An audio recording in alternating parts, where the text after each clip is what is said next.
Hello and welcome back to the second part of our Happy Mum, Happy Baby interview with Louise Thompson. This episode does contain some difficult topics, including traumatic birth, as well as PTSD and anxiety post-birth. If you think you might find this difficult to listen to, then please choose another episode. So here's the second part of my conversation with Louise Thompson.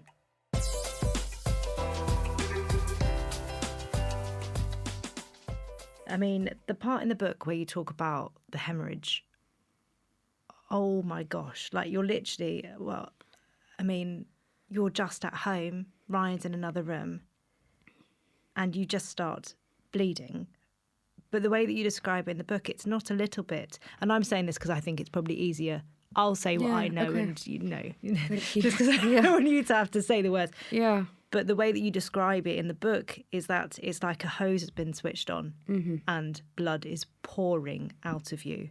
And you lost 3.5 litres of blood. That's 75% of the blood in your body. Well, that was in the first operation. That was the first operation. In the hemorrhage, I lost 5.5, which is more than my whole body. I mean, what did you think when that started? Like, it's like something from a horror film. That's not what you see and like that's not, to be experiencing that after everything you'd gone through before, like I don't really have the words for what happened in my head when that happened, because it went from nothing, again, there was no build up, there was no preparation. It wasn't like I was heavy bleeding before at all. There was none of that. And it was, again, it was 10 p.m. I was lying down, as you said, in separate rooms, and it just came on, and then it was flooding, and there was nothing I could do to stop it. And I think one of the hardest things is that what was for me was that I couldn't. There was nothing I could do again to survive or to help, and I couldn't stand up, and I didn't want to run because I thought that then everything, I don't know, whatever else was left would something. It wasn't in my instinct to get up. Yeah. But it's not like if your arm, something happens, you can tourniquet it. Like I couldn't actually put something inside me. So there was just screaming, calling ambulances, Ryan and myself. Again, like didn't even kind of recognise that there was a baby with me at this point. But luckily Ryan called my mother, who lives around the corner. So she came and held Leo and looked after him. And I've still never spoken to her really about this night. But I remember, because the ambulance said that they were going to take 10 minutes to come, and we were like, that's not going to be quick enough. So they did come actually very quickly, which is amazing, and I'm so it's you grateful. phoning them and saying, I'm not going to survive. Well, Ryan, because Ryan called them, and then I called them as well, and then I was literally like this, I'm going to die. Like, I will die if you don't come quickly enough. I don't see how I'm not already dead, seeing all of that blood loss. Towels on the bed, just so much. I didn't know, I just can't, I've never seen that much blood ever come out of a body before. And so, then, like, I have to say, like, I really, really, really believed that I was going to die. Like, really didn't understand how I couldn't. And time moved very slowly in the ambulance, in the hospital, in A&E, in then being put in a kind of room in A&E. It was scary as well because it's at night, so it's not, when there's, like, light and people walking around and about, and you think, with people, they can see the emergency, like someone might escalate, like there's someone there that I could, like, shout to, and it just there's something about safety in numbers. And I felt like there just weren't any people, and it was really, that was horrible. And again, there wasn't really any explanation. So, and I guess as well, it's funny because you think that obviously it's an emergency, but you can't understand why other people aren't panicking, because in your mind you think, well, this is it. I'm about to die. And why are people not running? Like, why are people not running to do something? But I suppose, now I understand that people, they have to where people can't show emotion, that, you know, they have to do their job, and that means like moving slowly and getting things right and like following a process. And I fully get that. And I suppose then I have like a really strong memory where I'm lying down in this bed. Mine's not now through with me, so I'm on my own, which is awful. Yeah. I don't think I had a phone. Like, there was no stuff. Like, I'm not in a position to think about like things or communicating with people. But in my head, I am literally thinking, oh my gosh, my family basically are going to be mourning the loss of their sibling and daughter, like really, really soon. And like, how is that going to affect my dad? Why have I spent so much time renovating this house that I'll never get to live in? You know, why have I worked so hard to, you know, on certain things that I'll never even see? It was really sad, actually. And, you know, and I think it's awful, because like being on your own in that moment is not good. And a lot of, you know, it has made me think, obviously, about a lot of people that died during COVID that weren't allowed people, their family members with them. And that actually does make me really angry. Yeah. Because no one should have to go through that. It's not fair. But I was, and I still am very lucky, because I'm still here. Like, and I've got a smile on my face for the most part. And they did manage to call people in to come and operate me in the middle of the night. And, you know, luckily this time round I was put to sleep, because I was begging to be put to sleep. Because the things that were going on in my head were so unbearably uncomfortable that I really didn't want to be awake to witness it. Mm-hmm. Just the bleeding, like none of the kind of operational stuff. But, it's the then like moving up the different floors and like the noise and the, you know, people putting like masks on and all of that. Like, it's really not good. Mm-hmm. So the best thing that ever happened to me was being put to sleep then. And was Ryan able to be near you at any point? Were you able to reconnect with him before they took you through to surgery? No. So I didn't get to say a goodbye, if that was what it was going to be. Mm. And I didn't ask, because it was pure survival, like shut everything out. I wasn't thinking normally. But my brother and Ryan were at the hospital, and they then made their way up to the 5th floor, found out where I was, which operating theatre I was in, managed to get through one door and were outside. So I think that they were at least getting some regular updates. Yeah.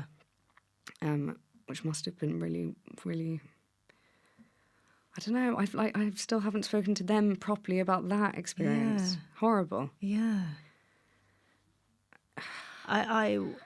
Do you imagine at some point you'll speak to them about that, and also your mum, you know, like you were saying about her face? Yeah. Yeah, I mean,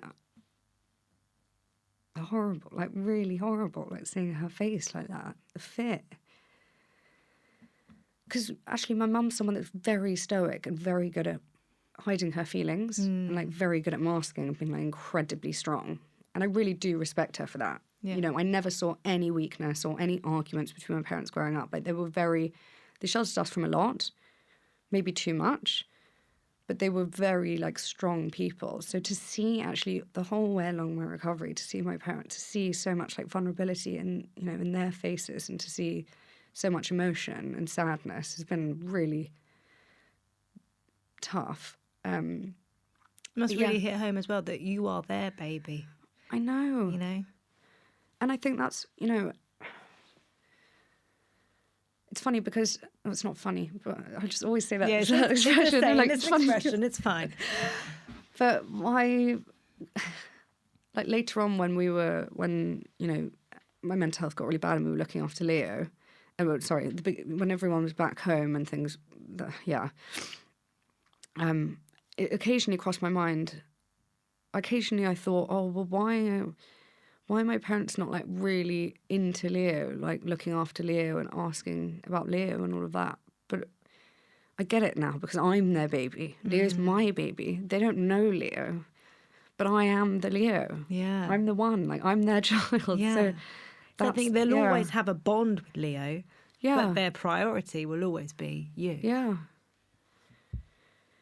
Can you remember coming round after that operation? Yeah. Yeah. Really, really, really well. Really? Yeah. So I woke up in intensive care and I had tubes down my throat. And I remember thinking, I can't talk. Like, I've lost my voice box, which is, again, very far-fetched. But I had no idea no one had said before, like, that I would wake up. There was no prep. And I've since had operations. And obviously it's nice to, in a non-emergency situation, when you have like a bit of pre-chat and warning, like, it makes a huge amount of difference. Planned surgery versus emergency surgery is such different ball games. Yeah. And so I was petrified because I couldn't speak and there was no one in the room. But then the moment that I did start to stir, like, people came in. And I actually only spent a few days in intensive care that time round. Your stay was lengthy though, wasn't it, at that time? Yeah. So it was in total, actually, it was a month with like a cup only 2 days in between. Mm-hmm. So yeah, it was 3 and a bit weeks. And actually, you know,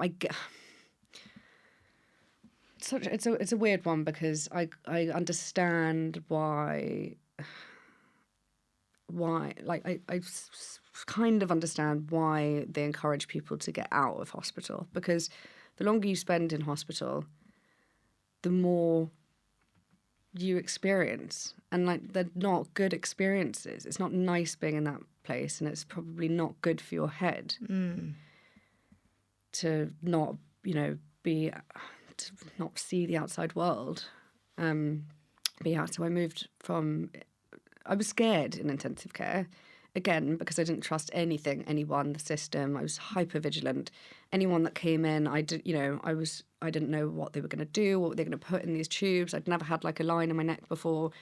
So that was scary. I remember one thing that felt nice. I had a magnesium drip and my whole body then went so warm and felt incredible. And that was really good. Then that was the only nice thing.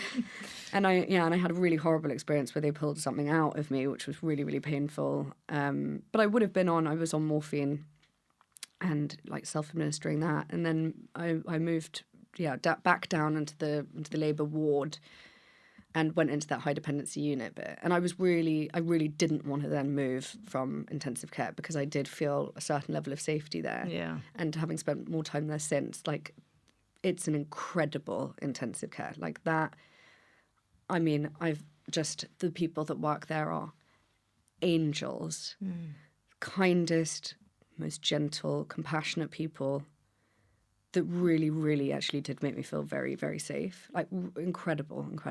And you know, I guess it's a shame that level of care isn't accessible to everybody in the hospital going through all sorts of different things, really. Mm-hmm. But yeah, so I moved down and then I spent a bunch of time in a ward around other people, kind of absorbing all of their stuff too. And, you know, bits and pieces happened and it wasn't particularly pleasant. Did you feel stronger this time when you were allowed to go home?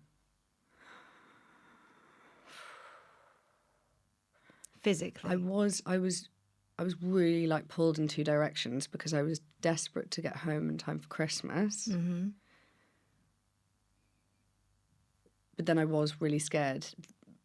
I was keen to get home. And there was still a plan anyway that I had to come back to hospital every day. Right. Originally it was for 2 weeks, so I'd go to the ambulatory care department where everyone has their infusions and things. Mm-hmm. So I was still on IV antibiotics when I was discharged. But I couldn't have predicted what was then going to happen when I got home in terms of like my mental health just fully deteriorating. So I think I felt okay. And then actually I felt the only routine that I had, like the only thing I knew, it was weird. It was as though my entire memory had been erased and I had no previous like life experience except for what had happened to me in the hospital. Really? So my only routine then felt like hospital. So the only time I felt safe and comfortable was when I went back to the hospital. Right. And then when I was at home, I suddenly didn't recognise my life. I didn't recognise myself in the mirror. I didn't recognise my home. I didn't recognise my baby. I was so dissociated. I can remember I had a week where I came home and actually things were okay and I had booked loads of appointments, like because I didn't really understand what happened to me.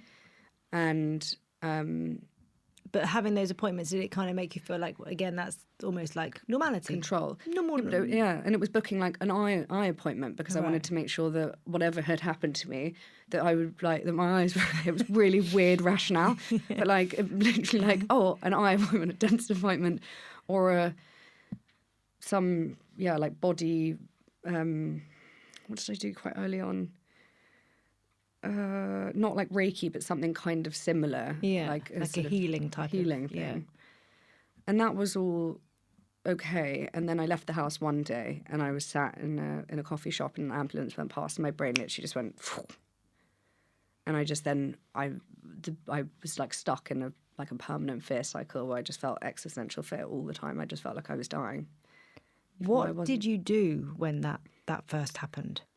Well, in that instance, then I remember Scott, my business partner, came to meet me. I was with Ryan and I carried on walking. And in my mind, I was walking around thinking, this is really weird. Like I'm in a different body, but I'm just going to pretend that everything's okay right now. And then it got worse and worse. And then it wasn't just that, because the dissociation, that was one experience, but I was also had so much going on, like really debilitating anxiety, really bad dissociation, really bad depression. I'm going to say some kind of psychosis. Like there was a lot going on, and I kind of was trying to figure out like what each thing was, and that took me a long time. That I didn't know. I couldn't differentiate between these different weird sort of states that I was finding myself in. Were you able to verbalise what was going on in your head? I would message, bless her, my poor mother, always there for me, would message her. She would ask me how I was, and I tried to distinguish what was going on. And I tried to break it down, like really simply. But sometimes I was just lying on the floor, sort of staring into space. And actually a large part of that first couple of months, like I was pretty much like paralysed on the sofa, not talking to anyone. What was annoying was that I would have occasionally someone would come from the hospital, and I was always kind of okay when they would come, and then things would get. The moment that like that safety net was removed, like I was just completely out of control, and I was having these really bad flashbacks as well. So I'd kind of have a period where I'd feel okay and then completely out of nowhere. And I didn't know really what PTSD was. I didn't know what a trigger was. I still struggled to really like pinpoint what has triggered me, because it could be anything. It could be like that light over there might remind me of being in the hospital, and I might not consciously know that, but like my inner brain is remembering it and sending me into a really scary place. And I genuinely would be like a flashback for me. I wouldn't have like a visual, really clear image of like being on the operating table and having XYZ happen to me. Instead, it was more somatic. So it would be, I would feel that the exact fear, that exact feeling that I had in that moment. And then I would just be in a total state of like confusion. I couldn't understand what was going on. So I would just pace around the garden. I mean, I was like hysterical. I would just say a lot of, I don't know what's happening, I don't know what's happening, I don't know what's happening. I said that over and over and over again for hours to Ryan, to my mum, to whoever I was with at the time. It was really scary. And then sometimes I'd just click out of it. So what was the process to get through this? You know, I know that you went for therapy really early on and subsequently realised it was too soon. But in those initial days and weeks, like what were the steps? Right at the beginning, I spoke to a friend just on Instagram message who was a kind of friend, like more of an acquaintance, actually not a close friend. And she'd been through a really traumatic birth. And I say right at the beginning, probably like a month in. And she kind of advised me on some things that had helped her, one of which was that thing. But it's called sacrocraniology, something like that. Right. And she also introduced me to a therapist. So I started working with her. And yeah, as you say, it was too soon. So the NHS, I live like slightly out of the borough and the hospital's in. So I then was referred to a different hospital. And that was, I guess, tricky because then I kind of had to explain everything from the beginning to them. And they couldn't work out actually who to allocate me to. Right. In terms of, are you going to be in the perinatal trauma category, or are you going to be in the sort of postnatal depression category? Which team is going to kind of head up your care? Because I sort of was suffering with like a lot of symptoms. And so they basically said, you can't really be treated for PTSD until 3 months post the event. But I was living in such torture that I couldn't wait that long, because I just couldn't live another day living this life. And at that point, I also then was referred to the psychiatrist who prescribed me some antidepressants to kind of try and like take the veil off, like lift my mood a little bit, so that living was a tiny bit more manageable while the kind of flashbacks and all the other stuff that was going on. Were there moments where you felt like that was your forever? Like you were going to be stuck in that state? Yeah, because I didn't know any better. Like I had no idea. And I had people message me to say, oh, don't worry, I had like a complicated birth and I've got PTSD and it took me 9 months, but now I'm much better. And I thought, I don't have 9 months. Or, you know, people would say, oh, it's something that you'll have forever, but you learn to live with it. And I was like, I don't understand. Unless there's like some magic where your brain really adapts to not finding this torture so painful.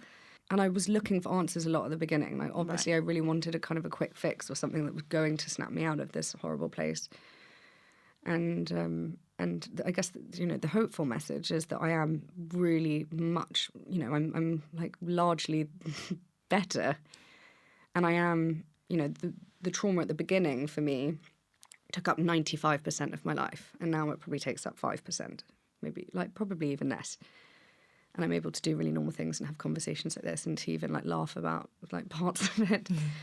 But it's been, you know, it's not been an easy journey. And there's been like a huge amount of like medical intervention. There's been therapy. There's been, you know, a lot of talking. I have tried a lot of different things. Qigong, tapping, like energy healing, like all sorts of stuff. Yeah. And now, it's kind of not the things that, I mean, in the beginning there was nothing. Like I kind of just had to try and live as much as I could. Try and live a normal life as much as I could. Like get up, eat something, take a pill, write something, maybe message someone, hold my baby like for a short while, eat something and then go to bed. And I was going to bed like at 6 p.m. And and I would like actually write like a list of like the things that I'd managed to do in the day, which was literally that. It would be like, I've stood outside for 5 minutes, or, you know, it was very, very limited. And then gradually I introduced more stuff, and often it was too soon. Even just doing something really simple, like walking around the corner, was sometimes too much. And I can't even believe I'm saying that, because I'm such a ambitious person that's had always been really highly functioning before. It's really, really crazy. Like, did you have someone with you at all times, like in the house?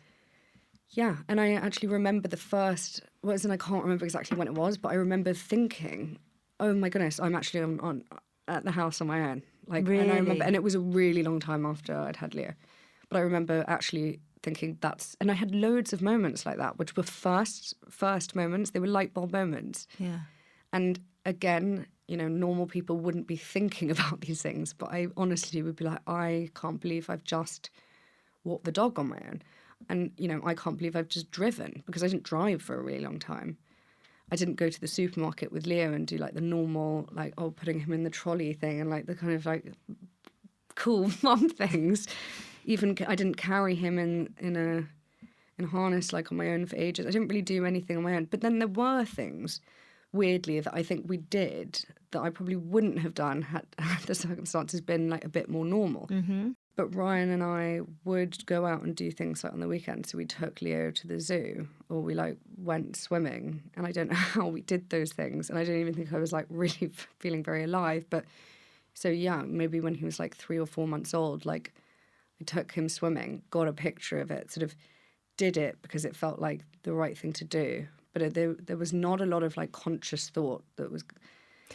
Well, when you say about your day, literally you were at your max by spending 5 minutes with Leo. Like that was your, which we know you love your baby. We all caveats to that. But your mental state, your physical state was such that was your limit. Like being able to, how were your feelings towards motherhood or anything like that? Was that just such a far away concept because you were living in this constant state of fear? I didn't feel like a mother. Like I couldn't even really compare myself to the norm. Or I think what I didn't realise is that I was triggered by Leo, but it took me a long time to actually appreciate that. Like the crying. I remember once holding him and he was crying loads, and I genuinely didn't know what was going on. And I just remember like looking up to the skylight in my house, like between our kitchen and living room, and actually just praying and being like, because I just, even in that moment, like I didn't know how I was going to get through that moment. Like, I didn't know what was going on. Like I literally was just like, please, someone like look after me, like in this moment, like can I just get through? And that's obviously like really horrible and extreme. And then there were moments where, say we did go to Devon for Easter, and I would go out and not have packed anything in a baby bag. Like I didn't have water. I remember, like, we went out and someone was like, "Oh, yeah, we needed the baby Leo," who now, we are best friends. Absolutely. So I'm just so grateful that my son has a mother that's still alive and that we have this amazing connection. But and Louise, it's okay to have had. This is such a big traumatic thing that happened to you. No one could possibly hear your story, hear your experience, and judge you for not being able to be the mother that you wanted to be. Like this is so much bigger than packing water in. I know. You know what I mean? Thank you, because I know I'm not a bad person. No. Like, and I never would have wanted this for me or him. Like, none of this felt like a choice. Yeah. It wasn't a choice. Like, I didn't have a choice. Like, I was doing my best to stay alive. All I wanted to do was die. Like, I just wanted someone to kill me because I didn't have the strength or courage to do it myself. But I knew I had to stay alive because I did think, because I would have like okay moments that would give me hope. Mm-hmm. But yeah, I had like a lot of. I mean, I was not a good present mother at the beginning, and I will admit that. And it's taught me a lot. And then whenever I did feel okay, it would really be a priority for me to then put in like a really, really good shift and to really connect with him and to really look into his eyes and be like, this is like, I'm your mum, like, and this is going to be okay, and like, let's be best friends. Like, did you feel like part of you had to allow yourself to lean into that? Do you know what I mean? Because I imagine from everything there must have been blocks, you know what I mean? So to be able to kind of push them aside and lean into that, I know that in the book you say about you saying there to someone about having 5 minutes and then going, okay, tomorrow let's do 6, and kind of building on that. Do you think part of it was allowing yourself to slowly become the mum that you wanted to be, slowly letting Leo in? Yeah. Yeah, I think it was like I had to sort of train my brain to allow it. My brain had to believe that I was safe enough to look after someone else and to have relationships with other people. And that really did take time. And it was a let's build on this, like slowly kind of over time, you know, little milestones and bigger milestones. And then, you know, like getting to his first birthday. That must be a really a tricky place for your head to go on a first birthday, because it's not just a first birthday, it's a first anniversary of something traumatic. So you must have felt really split in that, or did you manage to throw yourself into party planning and just kind of I think I park the major traumatic experience that happened to you, Louise? I think I like mentally switched it off for the best part of the day, and I let in some like normal anxieties, which by the way are like a joy. And now I'm thinking like the anxiety. I'm just worrying about being late. It's fine. Yeah, or like throwing a party and like, is anyone going to have a good time? Or like, oh, maybe the cake's like not very tasty, or like, oh, I'm doing a podcast and that's really scary. Like, there's still really pleasant anxieties to have compared to like the anxiety that you have. The fear over nothing, like when you've just got fear and there's no tangible reason as to why that's happening. But yeah, it was actually a good day and everyone had a good time. And then after everybody left, my brain just switched off. Like I just got really bad brain fog, and it just sometimes I find my brain just needs I have to step away when I've been really social, and I just need to lie down, and I just kind of let my brain do its thing. It just needs like total and utter like peace and quiet, darkness, and I get really easily like overloaded with lots of like sensory stuff. So, but I didn't know that back then. Yeah. So every time I would feel this like intense kind of horrible brain foggy, like brain switchy offy thing, I didn't have like the compassion for myself. I didn't say like, oh, I need to go and lie upstairs and just like zone out for a little bit. I tried to fight it, and I would just get really frustrated because I couldn't understand what was going on. But I don't necessarily hold. I know for a lot of people, I did actually get really triggered on my birthday of this year, which was only like a month ago, and I'm not entirely sure why. But the triggers aren't typically like that obvious to me, so it's not like his birthday will trigger me because my brain remembers that it's the 15th of November, but it might be things like, you know, like a season change. I'll look outside and like suddenly if it's, you know, a weird, it can be like really intricate like little details. I don't know. Yeah. My brain might recognise like, yeah, the change in temperature. And then it just is reminded of like that whole winter period, really. Yeah. The other thing that you've been blessed with is colitis. Yeah. Have you had that for many, many years? So I was actually diagnosed with that 6 years ago.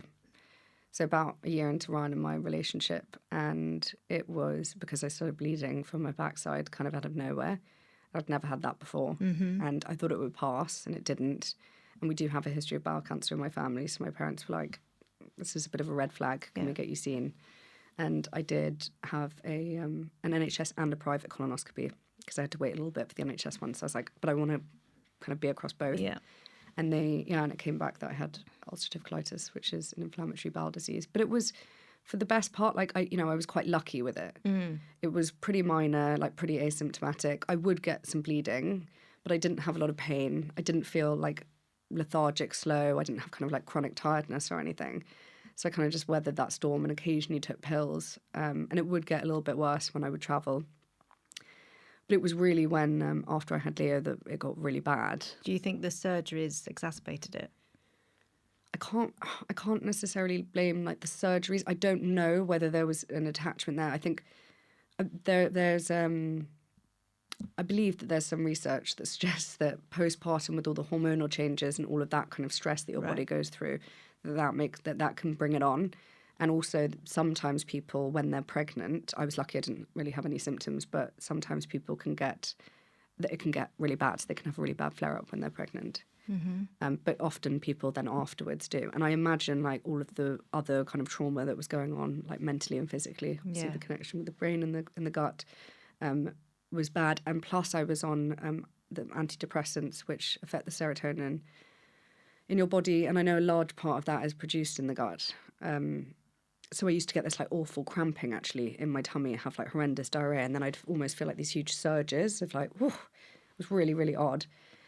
And yeah, I kind of, again, ignored that for a while because I was so mentally unwell going on. that I really didn't care. And I just was like, I actually don't care. If, like, I just don't care what happens to me anymore. Like, I'd really lost the will to live. But my family did care because they, you know, for them it was kind of a big concern that physically I still wasn't right. Because in their mind, they're like, well, you might not die of the mental health stuff, but that's inaccurate because suicide's a very real thing. But for them, you know, they were really concerned that then this was going to be... But I guess in terms of suicide, you had someone with you the whole time. So in their view, maybe they had that side covered. Whereas this other stuff that was going on, again, you know, that was physical, it's... Yeah, there's no one living with me that can operate on my colon. Yeah. That's a really good point. But it used to almost frustrate me that that people would care more about the physical. Yeah. When the mental just felt so much worse. Yeah. And that is still annoying because and I you know, until someone goes through it on their own, maybe it's hard to imagine and you can't see it. Whereas you can't see inflammatory bowel disease either, which is why it's a nightmare really having a chronic condition and an autoimmune condition, because, you know, people don't really talk about them enough. And actually you can look so well, and I'm very good at covering up my appearance. But yeah, I knew that the pills I was taking as well for my mental health weren't helping. And the psychiatrist I was working with, she actually had an inflammatory bowel disease as well, but she was like, no, they're not connected. And I did face like a lot of that kind of like no throughout my recovery, and that was really frustrating because I do believe that you know I'm quite in tune with my body. Not great for your mental health. Yeah, it's already, you know, not in a great place to be told no, it's fine, you know. Yeah, and I'm like, do you want to come in the loo with me when I'm on the Zoom call with you? Like, you can see the loo. I'm running out to go to the loo, and there's like blood coming over, which is also probably pretty triggering. Yeah. But yeah. You talk in the book actually early on, when you're covering colitis early on in the book, about avoiding having a stoma. Do you not realise? Isn't that so strange? Yeah. So I had obviously seen your post last week about having a stoma, but that is where you were at the time of writing. Yeah. So I narrowly avoided having one, and I say narrowly. It wasn't actually that narrowly. But when all of this, I'd basically just gone on, and I was not well. I was admitted to hospital in July of 2022, and I spent a week there, or just under a week, so I was with the gastro team and then the surgical team, and they sort of do different things. There's like the medication route and then the surgery route, and we managed to. I took like really high dose steroids, intravenous steroids, and tried like a drug called infliximab, which is good for what I have, but wasn't necessarily good for me. It did get me into remission, so it kind of fixed the problem quite quickly, but then that unfortunately I got lupus, which is like another annoying thing. And my mum, when she was there with me, was like, we are not doing the surgery. Like, how can Louise go through any more like hugely life-changing things in such a short space of time? Like, I just don't think... And I'm glad that she did fight for me in that moment, because I didn't really know what was best for me. I didn't really know... I didn't know what my options were. Yeah. And I wasn't in a position to really be, like, researching stuff a lot. Whereas more recently, like, I've gone into this whole thing with a completely different headspace. Like, I feel... Because you've been in hospital a lot this year. Yeah, at the beginning, yeah.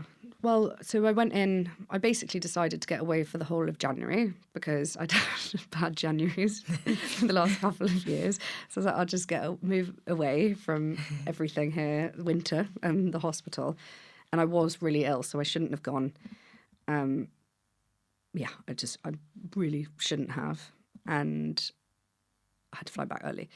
And then I was admitted to hospital. And I think the moment that I went into hospital, my body literally just went like, pff, and like kind of gave up and just was really not in a good place. And I'd been on some medication that had kind of masked that. So I was like, when I was away, I was suddenly getting these like huge like energy. Being on steroids is like, it makes you feel really wired. You like literally sometimes feel like you go into a boxing ring. Really? Even if you're really sick. So it's actually quite confusing because you then don't listen to your body. Well, you say a lot in the book, actually, in some ways you'd rather not take stuff just so you can actually be aware of what is going on. I have to respect that medication has probably saved my life. Yeah. But I also hate it. Yeah. Like I hate not knowing. And I hate like that I can taste it when they like put it in me. And it's so much liquid that's going into like this little body of like, it's just horrible. It's poison, but also I need it. So I have to accept that. But yeah, no, this time round, they'd tried a couple of drugs and they weren't having a positive effect. And I was going to the loo a lot, like way more than I ever had.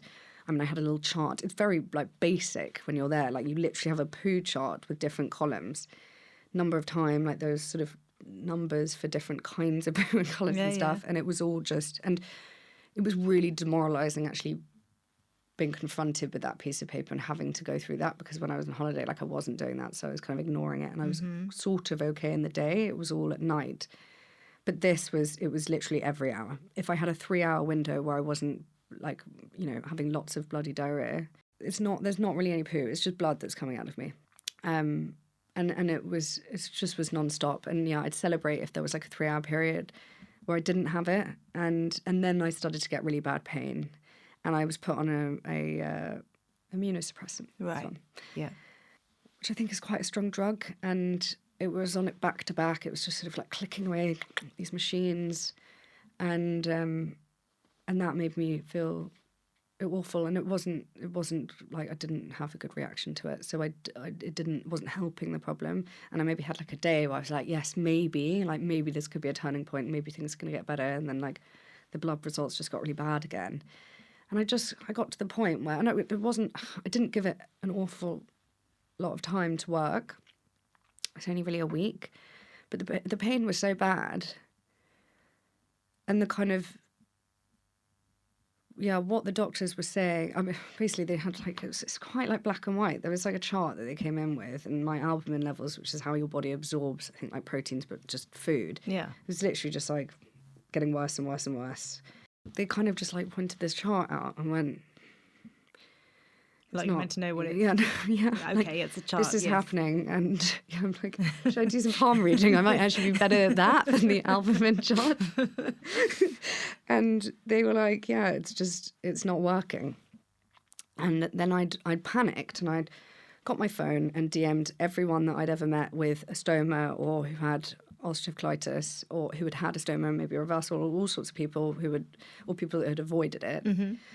And that I'd kind of met or kind of knew just from social media, which is one of the reasons it can be quite a good place. And I just panicked, like messaged advice. What can I do? What can I try? Do you know anyone I can speak to? Like, what was your experience like? And I also like emailed a couple of professors and was like, oh God, you know, I was kind of getting Ryan to call his friend that's a GP, and I was speaking to him in the hospital. Mm-hmm. He was reassuring me, and we were kind of going through some of the like blood work together. And it felt like it was pretty desperate like that. And I didn't really have time to like get a second opinion or to consult anyone. It felt like the better option was to have the surgery. Do you feel like you're in a better place mentally with it, you know, rather than in 22 where you obviously weren't able to kind of process any of that? In 24, you've gone through so much, it feels crazy that this is another thing that's sort of there and happening to you. But in some way, did you feel like having a stoma would take away that stuff? You know what I mean? It would almost be like a resolve, and you being able to actually live your life. Like, absolutely. And I'm really, really grateful that I didn't have to have it in 2022. Really? I'm really, really grateful for that timing, because that would have been, I wouldn't have been able to handle it back then. Like, I think that would have spiraled me. And I am now in a completely different headspace. I feel much, much better. I've got like real safety around me. Like I've got a really nice routine. Everything is just like gradually we've kind of pieced the jigsaw puzzle back together and it's all looking pretty optimistic for my future. I'm really grateful that this has happened for many reasons. Yeah, I do feel better. Like I actually feel much healthier. And again, like I don't want to speak too soon and I don't know why I struggle to be too optimistic because my arc hasn't just gone like this. Like, you know, people have this journey. Mine's been like, and now it's like here again. I'm like, it's not going to go down again. But and also the team who did this at the same hospital were incredible, really thorough, like really amazing. The stoma nurses are, I guess, like a little bit like the ITU nurses. They are. I mean, you've got to be an amazing person to deal with this every day, like to help other people go through that. Like you've got to be a sensitive, kind person. Yeah. And I've built amazing relationships with them. And I had like a really good contact with the hospital. They make you go back in every week to check that everything's okay. And I think because of everything I've been through, like I am just a lot more resilient. And I don't want to sound like, insensitive, but I feel like this has been a bit of a walk in the park compared to the mental trauma that I've been through, which felt so out of control. Like this, I can rationalize. Like I understand why I've got it. They removed my whole colon. I didn't know that the thing sticking out of me was actually my organ. Oh. It's really, yeah. I thought it was like a tube because I'd seen it sometime. I didn't know like a lot about it before the surgery. Yeah. Like again, there's not a huge sort of explanation, but I'd seen some stuff on Instagram that I'm probably like directed anyway because of the algorithm, and I do suffer with it. So I am interested, and I always thought it was like a little red tube that just comes out, but it's actually like your small intestines is pulled through your stomach, and then it sort of stays there, I guess. Yeah. So that takes some adjusting to. The recovery was not easy. And I was in intensive care for actually longer than I was post the birth stuff. And I guess maybe because of the history, they really did take very good care of me. And they were like overly kind of, cautious.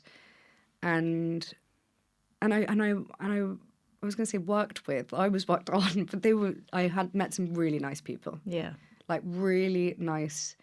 Two really nice women who worked in the anaesthetic department who came and like followed me around the hospital throughout my recovery to come and like just reassure me and make me feel like it was the right decision and just tell me all the right things. And it's been like night and day. Yeah.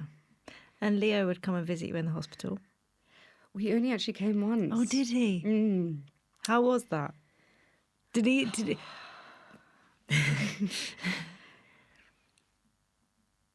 It was the whole thing was hard, and I didn't have him come in to visit a lot because it was hard for Ryan looking after him at home. Because while I'm very like positive about this whole experience, like it still was not easy. Yep. And it was challenging for Ryan to be at home alone again, probably very like re-traumatizing, like worried about what the outcome was going to be. Everyone was still scared during the surgery, and it happened very late at night because they only had space then late at night and it kind of didn't finish until whatever. So everyone's like waiting by the phone. And sorry, I'm always going off on these tangents, but I didn't want to rock the boat for Ryan at home. And we sort of made the call together. And I only FaceTimed him once and I then got quite teary. Leo then was quite shaken up, like, where's mummy? And after the calls then would ask where I was a lot. Yeah. And so the next couple of hours would be really tricky for Ryan. And then he's really upset because he also feels really guilty. Mm-hmm. So it was easier to just separate the two. And for me, just to get back into like health mode, focus on getting better. You be like a good parent at home, preserve your energy, like look after Leo, make sure that he's like, That makes total sense. Like on a very different scale, different way. I think when me and Tom are away for work, we always find it's really difficult to have the other person phone in because you don't know what's going on in the house at that time. You don't know what emotions that's gonna set off. So yeah, I can totally understand that. And when you're solo parenting, like it's your thing, you're in your good routine. Like it's almost easier actually. Sometimes I do think that. I mean, it's not like I'm not saying that it would be easier to be a single parent. But like when Ryan and I sometimes do it separately, I find, because it's like your way, isn't it? Yeah. So I just, and when he did come to visit, it was really amazing, and I was at a bit of a low point in the recovery, because still like, I thought my body's not. I thought like I always had this really healthy body, but it suffers post surgery, and maybe that's just the case for everybody. Like it really took a while to recover. All my markers were all over the place again. Like it was fighting and attacking. I don't know. They could, there wasn't really a big answer as to what was going on. Well, there was. I then had to go back in because I did have a large collection which was infected in my back and also like down here in my pelvis. So that was a bit of a setback. But when Leo came in to visit me, I suddenly like got up out of the chair, like I hadn't really walked properly, and I like forgot about all my problems. And I have moments like that now where gradually, like I didn't eat anything normal I was on the liquid diet, and the pain after eating was so bad. So then it was like a scrambled egg, and then I used to just mash chicken in like a broth, and then I literally only ate chicken and rice for like the first month. Right. And now I like forget that this whole thing happened, and I'll be out and like I've had like some lettuce on the weekend, and you're not really supposed to have vegetables because you just don't. You can't have like skins, and there are like quite a few things that's not advisable to eat. Okay. But I've kind of got to the stage now where I forget, and I'm like, well, I'll just take the risk with it then. Which is a good sign, clearly in a really, really good spot. Did it feel completely different this time round, having Leo there as a focus, if you like, rather than, with your initial surgeries post-birth, where, motherhood was such a new thing and actually not something you could mentally grapple with at that point at all. Whereas now you are fully in motherhood and Leo is fully in your life and a running around toddler causing chaos. Has it felt different with this surgery? Hugely. I mean, we've got a proper relationship. He's like talking. He's got so much personality. Like I find it so much easier. And for a lot of people, now I look at quite a few of my friends have had their second child, third, and they say how easy the baby phase is. And I see them with them, and they are just sometimes just sat like in a little bouncer, not doing anything. And I'm like, that was the hardest time of my life, and I will never go through something that hard again. I really don't believe I will. Touch wood. But for a lot of people, it gets harder, doesn't it? When they're running around and they're like, oh, toddlers can be, there's a lot more going on. But for me, I'm like, it just keeps getting better and better. Like it keeps getting easier and easier because I just get to know him more. Well, in the book you say about old Louise and new Louise, and it's almost like this is almost like you've been reborn in lots of ways. Do you feel like you are able to see the world in a brand new way and that Leo is a massive part of that? Yeah, and I think I am actually a better parent because of everything that's happened, because I'm really, like, have a lot of moments where I'm incredibly present and I'm, like, really connected to him. And whereas before, I was on this whole... I was slightly on that hype of like kind of wanting more, to thinking that it would make me feel better, and constantly on the hamster wheel of, just working too much, like doing stuff that's fun and like I love, and I'm very grateful for the things that I do. But I was rarely present. Like I was always reaching for the next thing, and I just don't feel that so often. Sometimes, like, I will a little bit, and I catch myself, and I'm like, remember, like, that's not what's important. Like, what's important really is what I already have. And so I probably would have, postpartum, if things had all gone swimmingly, I might have been the person that would be like, I'm going to jump straight back into a fitness challenge and, like, get my body back and try and earn loads of money. And then I would have missed out on time. And I'll tell you, I had a lot of time at home because I wasn't doing anything for a really long time. So even though I wasn't kind of necessarily looking after and being the best parent to Leo, like I was with him, and I was slow.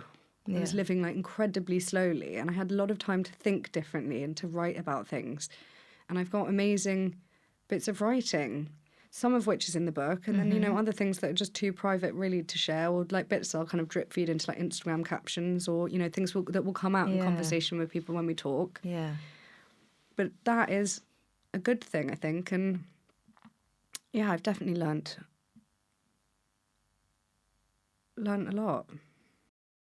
What do you make of motherhood now? Gosh, motherhood. I shouldn't be too I shouldn't always think about like the other person, but I, you know, when I say things like this, I am mindful that there are people that can't have children. But I do think that few things change you like motherhood. You have to adapt everything you do. It sort of splits your brain, not even in half, like 3/4 maybe. You're left with like a quarter, and kind of everything else goes to somebody else. Like, you're always thinking about the other person. And I think that's actually amazing, because it's important to be selfless, and it forces you to be selfless. I was very selfish before. Like, me and Ryan both were. It's just like pure, unadulterated selflessness. And also, I mean, amazing, because it's just beautiful that someone's walking around with your genes that like you share with your partner. It's like, cool. Yeah. And he's a little dude. He's such a little dude. We went for a haircut this morning. It was chaos. And it is the thing that everyone says, that like when you're not with them, like you literally love them. Like, this is amazing. And now I'm like, oh, Leo, like this golden egg. He's awesome. This morning when I was with him trying to do something in the hair salon, and he's running around, just was so embarrassed. Like, he was being so badly behaved. Well, no, that's always my kids. It is just kids, isn't it? Yeah. And if I don't hang out with other kids for like a week, I forget that that's what other people's kids are like too. And I start to think, oh, it's just us. Like, I'm just really bad. You're just really bad. Yeah, like, what did we're I just do? really I've messing got it feral up. kids. Yeah. That's it. Yeah. I love that they're all feral. That's great. Makes me feel so much better. With everything that's happened over the last 3 years, how are you now? Like, looking back, it must just blow your mind that all this has happened in such a short space of time. Really, in 3 years, to have such a lot chucked at you. It does. And it's really nice that I'm in a place now where it kind of feels surreal. Yeah. Because it means that I've created enough distance from it. And almost like the more recent thing is what my brain's focusing on, and that's much more manageable. So it might be the case that like one trauma has kind of replaced the other, and that does slightly happen. Like, you know, I used to be scared of, I think I still am scared of spiders, but like some things just become really insignificant because something is more significant. But I'm good. Like, I feel good, I feel strong, I feel really well adapted to, like, you know, this new body with the stoma.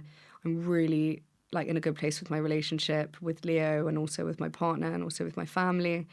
And I kind of just think, like, I think it's going to be a really exciting year. I think so. We've got so much more of the year to go. I know, it's just the beginning, like a little blip. It's all good. It's all up. Louise, if you could write a letter on motherhood, who would it be to, and what would you say? So I actually have written quite a few letters since being ill, and all just cards. Like, I appreciate taking the time to like slow down to actually write. Ryan's incredibly good at doing that, and he's instilled that in me. Like, we weren't very polite growing up. I was not very good with thank you letters. Right. But I think it's really important. And I've written my parents' letters, and I do find myself often just thanking them for not messing me up, like, and actually just really appreciating everything that they did, which I never did until I had Leo. Like, I couldn't have imagined how hard it could be. So that's basically it. Is kind of writing my parents a letter to say thank you for doing the best you could, because it was your first time kind of running this drill too. Like, you didn't know any better, and it really wasn't that bad. Like, it was really pretty good. Has your relationship with both of them changed over the last few years? Yeah. I spend so much more time with them. Like, I really spend a lot of time with them. Which is really interesting, I think, because when you're younger, you can kind of, like you did at boarding school actually, you kind of distance yourself from your parents. You know, you've got your life to live. You know, what do they know? Whereas when you go through, when you go through the big stuff, and I think when you have children, there is often that feeling of, well, for some people, that feeling of it's something that unites you. Yeah, together. Yeah, and really, they are like, I'm really lucky that I have my parents, like, and that they're around and they've supported me, and they bring completely different things to the table. But they've been my backstop. Really, my mum has. She's always been there. My dad's really fun, and like, I used to get really embarrassed by him, and I'd find him quite tricky. But now I really appreciate all of his quirks because I know that they won't be around forever. So I have them around a lot. Like, I'm really lucky. My mum lives around the corner. But sometimes when someone lives so close, you don't make a plan to see them, so you don't. And yeah, I definitely pushed them away for like a large chunk of my life. I was awful. Like, I was actually probably the problem when I got to like teenage 20s, when, with boys and the show and like the drinking and stuff.